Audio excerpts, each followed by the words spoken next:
दोस्तों, जब हम कोई भी मूवी देखते हैं जिसमें अपराधी अलग अलग तरीकों का इस्तेमाल करके जेल से भाग निकलते हैं, तो हम आश्चर्य से उन्हें देखते रहते हैं और सोचते हैं कि क्या ऐसा सच में संभव है या ऐसा सिर्फ मूवी में ही होता है। अगर मैं कहूँ ये सिर्फ मूवी में ही नहीं बल्कि रियल लाइफ में भी संभव है तो भी आपको विश्वास नहीं होगा। इसीलिए आज हम आपके लिए लाए हैं ऐसे ही कुछ कैदियों की कहानी जिसको सुनकर आप सच में अपने दांतों तले उंगली दबा लेंगे। इसीलिए दोस्तों, हम आपके लिए लाए हैं ऐसे ही कुछ शातिर अपराधियों की कहानी जिनके भागने की कहानी को सुनकर आप एक ही बात कहेंगे कि इनको शायद इस दुनिया की कोई भी जेल कैद करके नहीं रख सकती। तो दोस्तों, शुरू करते हैं ऐसे ही कुछ शातिर अपराधियों की कहानी। सबसे पहले चापो।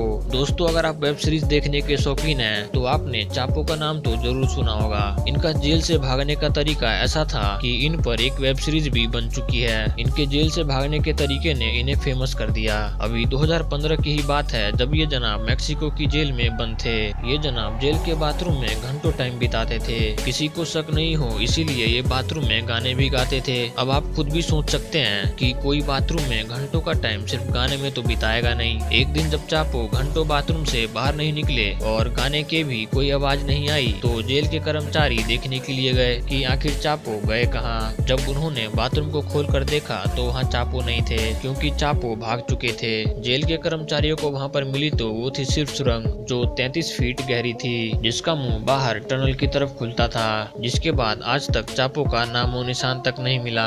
आप सभी को पता है कि इस दुनिया में एल्केट्राज़ जैसा कोई ऐसा जेल नहीं है जो इतना मशहूर हो। इसकी खासियत भी मैं आपको बताऊंगा, लेकिन उससे पहले बता दूं कि इस बेहद सेफ्टी जेल से भी लोगों ने कई बार भागने की कोशिश करी, लेकिन कोई भी इतना फेमस नहीं हुआ जितना जून 1962 में हुई एक घटना ने इसको इतना मशहूर बनाया। अब जिनको नहीं पता कि एल्केट्राज़ क्या चीज है और ये इतना मशहूर क्यों है, तो मैं आपको बता दूं कि इसे 1934 में बनाया गया था और 1963 में इसे हमेशा के लिए बंद कर दिया गया। कमाल की बात तो ये है कि ये पूरा जेल एक आइलैंड पर बना हुआ है जो कि अमेरिका के सैन फ्रांसिस्को कैलिफोर्निया के तट से लगभग 3 किलोमीटर समुद्र के बीच में बना हुआ है। अब मान लीजिए कि आप एक समय पर इस जेल की सुरक्षा को तोड़कर भागने में कामयाब भी हो जाएं, तो भी आप खुद को एक नई मुसीबत में पाएंगे।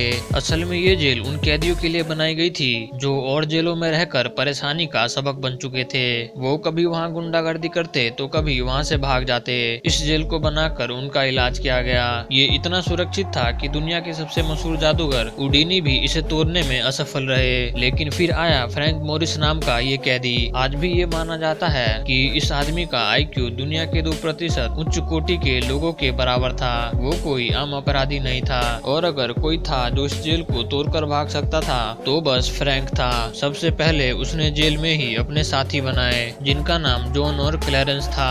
जिसके बाद इन लोगों ने प्लान बनाना शुरू किया। हालांकि प्लान का मास्टरमाइंड फ्रैंक मोरिस ही था, क्योंकि उसके अलावा कोई और शख्स हो ही नहीं सकता जो इस बेहद कड़ी निगरानी वाले जेल से भाग निकले। हम आपको बता दें कि फ्रैंक मोरिस ने सबसे पहले ड्रिल बिट और वैक्यूम क्लीनर का इंतजाम किया और इन सामान को मिलाकर उसने एक बहुत अच्छे से चलने वाली एक ड्रिल मशीन बना डाली। पूरे 6 महीने का समय लगाकर फ्रैंक और उसके साथियों ने इस पूरे समय में धातु का सारा सामान इकट्ठा किया। जिसके बाद इस ड्रिल का प्रयोग उन्होंने अपने सेल की दीवारों को काटने के लिए किया। अब इस पूरे काम में सबसे ज्यादा दिक्कत थी ड्रिल से आने वाली आवाज की, लेकिन मोरिस काफी शातिर था। वो इसका इंतजाम पहले ही कर चुका था। उस जेल में हर शाम कैदियों के मनोरंजन के लिए पियानो स्पीकर चलाए जाते थे। उसने उसी का फायदा उठाया और बस हर रोज वो अपना काम उसी आवाज के शोर में करता। काम करने के बाद वो हर रोज उस जगह को अपने किसी कपड़े से ढक देता, लेकिन उन्होंने देखा कि दीवार टूटना शुरू हो गई है और वहाँ के गार्ड्स को उन पर शक न हो। इस वजह से इन्होंने सीमेंट लगाकर दीवार को चिपकाना शुरू कर दिया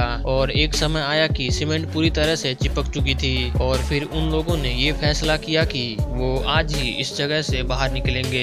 जिसके बाद इन्होंने उस चिपकी हुई दीवार को वापस से तोड़ना शुरू कर दिया और तोड़ने के बाद फ्रैंक मोरिस की मदद से ये लोग आइलैंड के बाहर निकल गए। लेकिन अभी तक इस बात का पता नहीं चला कि ये तीनों जेल से भागने के बाद आखिर गए तो गए कहाँ, क्योंकि बहुत से लोगों का मानना है कि उन्होंने जॉन और उनके भाई को भेष बदल के दूसरे जगह पर रहते हुए देखा है। लेकिन अगर वो लोग जिंदा हैं तो फ्रैंक मोरिस कहाँ है? आपका इसके बारे में क्या कहना है हमें कमेंट करके जरूर बताइएगा। तो अगर आपको हमारा ये वीडियो पसंद आया हो तो प्लीज चैनल को सब्सक्राइब कर लें, वीडियो को लाइक कर लें और वीडियो को शेयर करना ना भूलें। Thank you for watching.